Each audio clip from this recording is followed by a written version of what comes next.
So I have a word for Portland, for the church in general.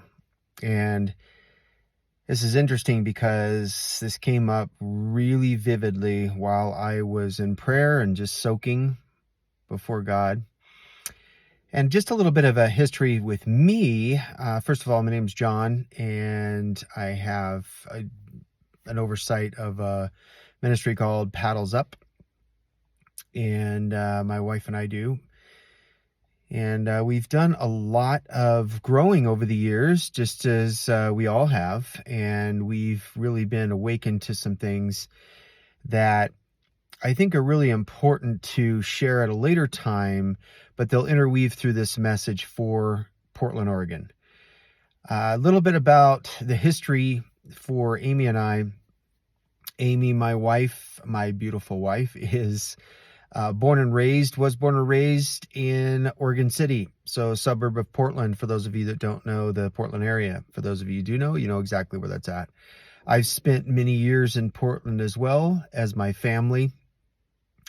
And over the recent years, in and out of Portland. In fact, we're going back soon to do some work there.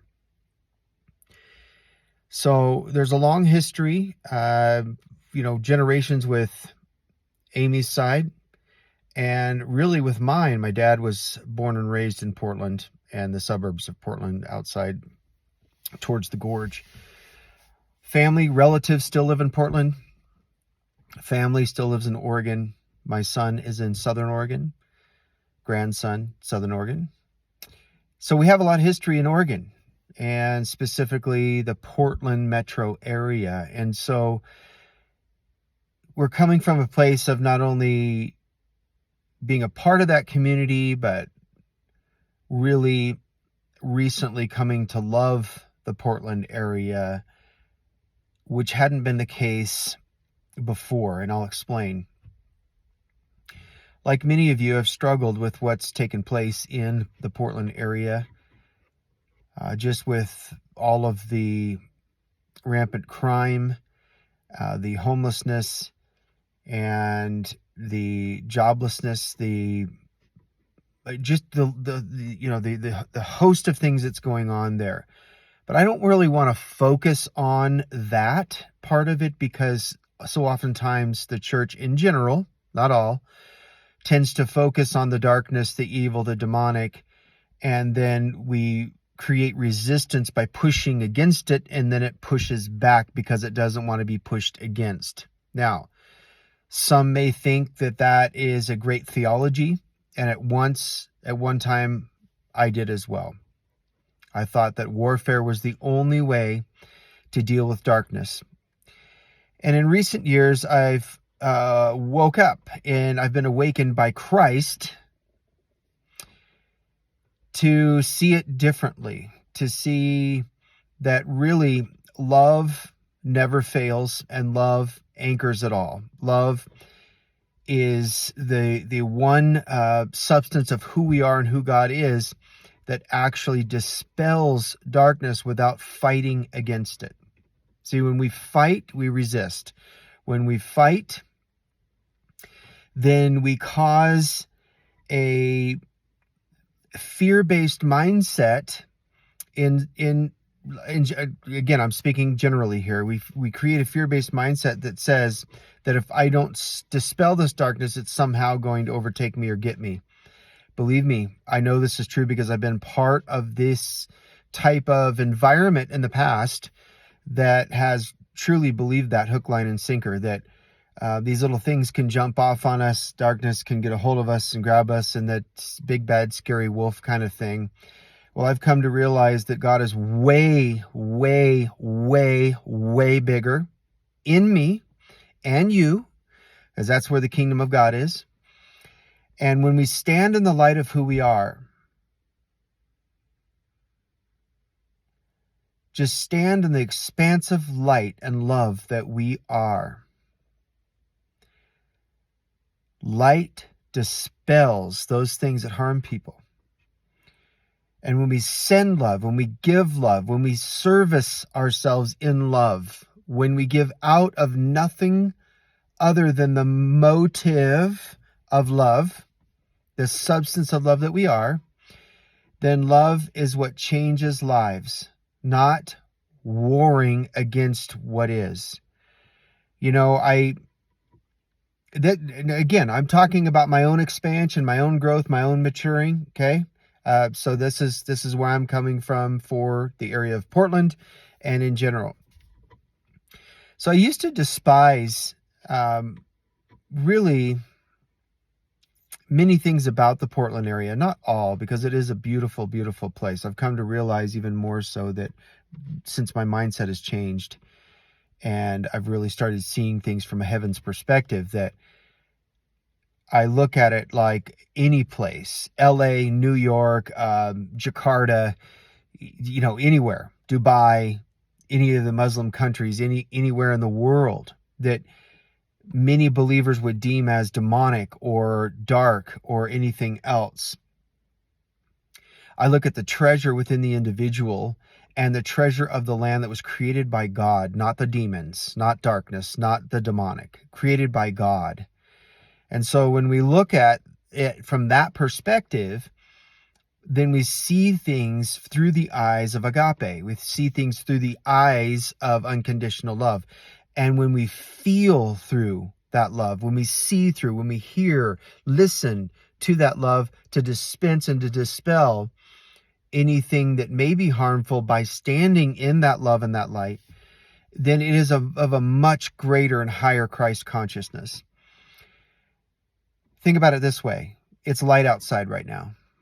This light is not warring against the darkness that still may be surrounding my life or any kind of thing that I'm struggling with. It's not warring against it. It's warm against my skin.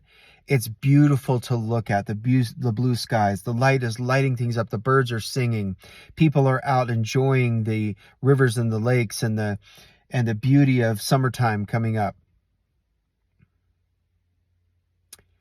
We're not warring against it. The light just is. And because the light is so expansive in the daytime, no matter where you're at in the world, then that light is beautiful to receive and to behold, and then to tell everyone about. Hey, it's nice outside. It's awesome. You should get outside, kids. You should go outside and play. Hey, why don't you go out and enjoy this nice weather? Why don't you go out and be with your friends and go to the park, go to the ocean, go to the river, go to the lake, go to the mountains, whatever your enjoyment is, go to the skate park, whatever. We tell them to go out into the light and not war in or oppose that light.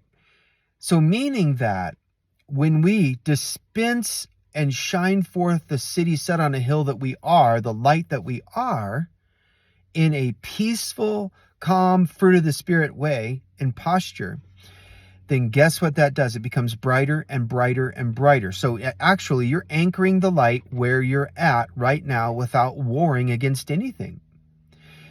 I think oftentimes certain circles within the church feel that it's a higher way by commanding and warring and trying to defeat a devil that's already defeated, a darkness that's already been defeated and dealt with. It doesn't mean that darkness is not still present, because it is. We see it around Portland. We see it around other cities in the world.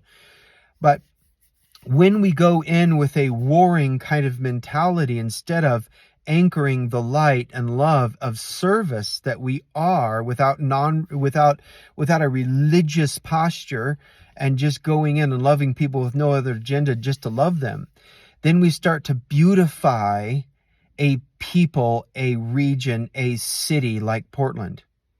I had a word years ago called the cry of the port, and I will find that again and then post the link or post it on our website, paddlesup.fun, for those of you that want to see that. I think it's very significant. The more time goes on, that was like 20 plus years ago that I sent that out to different websites and different leaders, and it was really well received. But I think even now more so, it's really relevant to where Portland is at. The Cry of the Port. And I think if you even Google it, it'll come up, The Cry of the Port by John Mayer. In fact, I'm pretty sure it will. It'll come up in some form. But I will find the link and just link it to the site of this video. But the point is that goodness only spreads and shines and anchors in when we become that goodness and that light and that love ourselves. The direct representation of Christ in us, the direct representation of the kingdom of God in us. What is the kingdom? It's not warfare in us. The kingdom is righteousness, peace, and joy. Now that is, quote, warfare against any foreign entity or thing that may try and harm us when we anchor ourselves and stand in that light. But when we do the opposite through fear or through conditioning, through religious conditioning or something that we've been trained by, which we all have. I'm guilty of this, guys, myself. I'm guilty of standing and just warring and warring and warring and then wanting to stay away from, quote, bad people.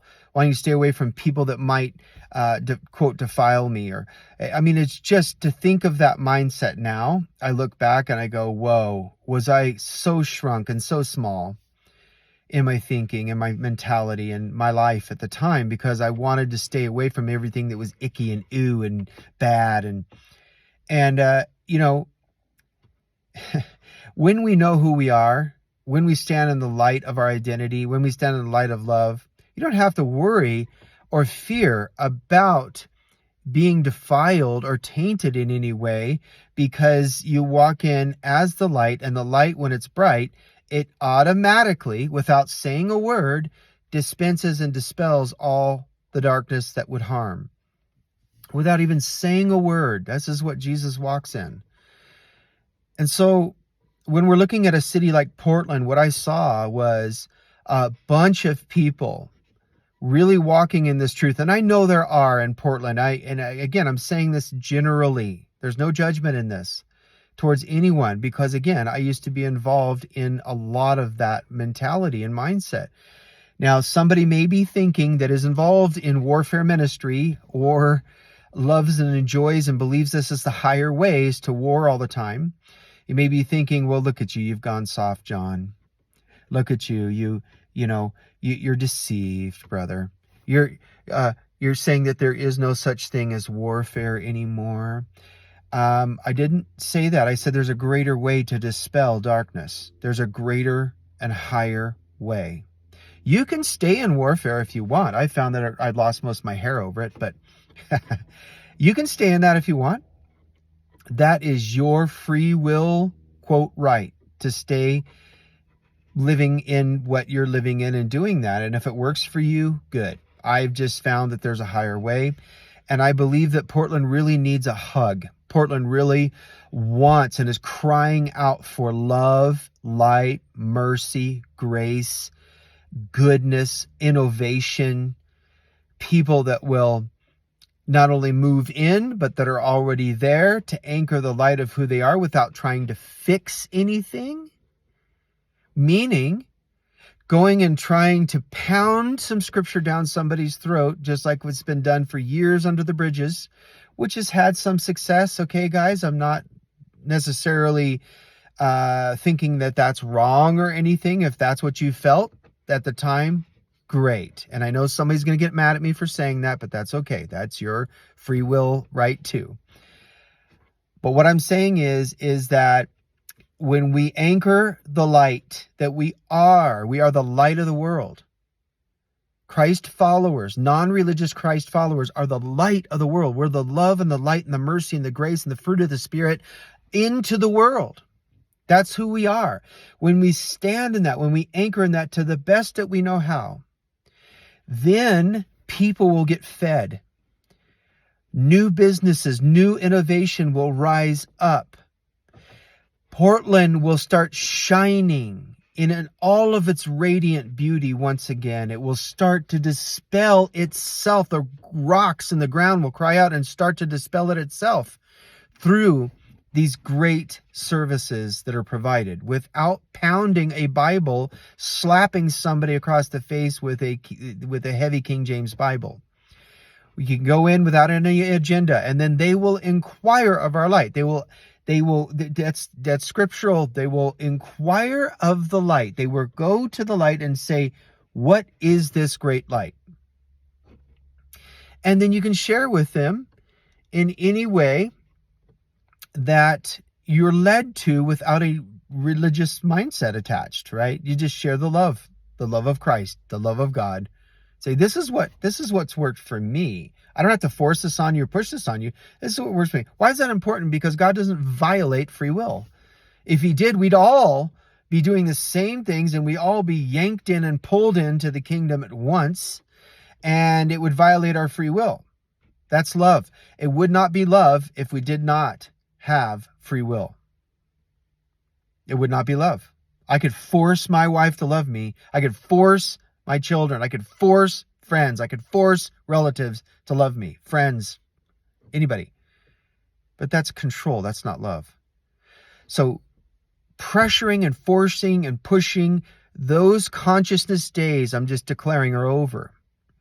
It's an old wineskin. The new wineskin, the new era, the newness of who we are is to anchor ourselves in the love and light through surrender, through soaking, through meditating on God and his goodness and his word and all of that. Soaking and receiving, soaking and receiving, soaking and receiving. And then we're like a hot air balloon in all of its goodness and beauty and radiance will start to expand and expand and expand, and the light expands, the fruit of the Spirit expands, it starts to become contagious, and it spreads all over the place. And before you know it, people are just waking up in Portland and around the world. Start waking up. They're waking up. We're in a full-blown awakening right now. I've said this many times. It just doesn't look like a religious one that we've been used to hearing about and seeing or been a part of. And so Portland, I saw these words, don't quit Portland. Speaking to Portland, the ground of Portland, the city of Portland itself. And then don't quit Portland. Heard it in that tone from the Lord. Meaning that if you are in Portland, or you're moving to Portland, or you've been away from Portland because you thought it was disgusting and you just ran from it, like many of us have, perhaps God is calling you back. And when he calls you back, embrace it like a child that you love dearly. Don't quit Portland. That's for you. And then don't quit Portland for the city.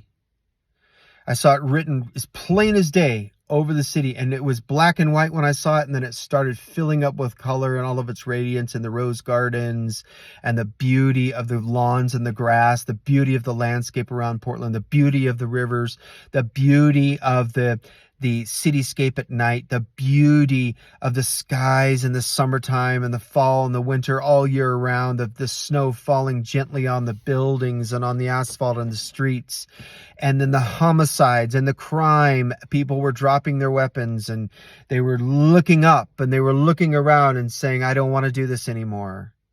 I've got great conviction going on in my heart. What is this? And they would inquire, and they would cry out to God themselves. And then because you were anchoring the light in your area of expertise, or your area of innovation, your entrepreneurship, your business, your job, your work, whatever it is that God has put on your heart to do, it was a service, a non-religious service of love going out, and they would see the light of love on you, and then they would inquire. Don't quit Portland. Don't quit Portland. Don't quit Portland.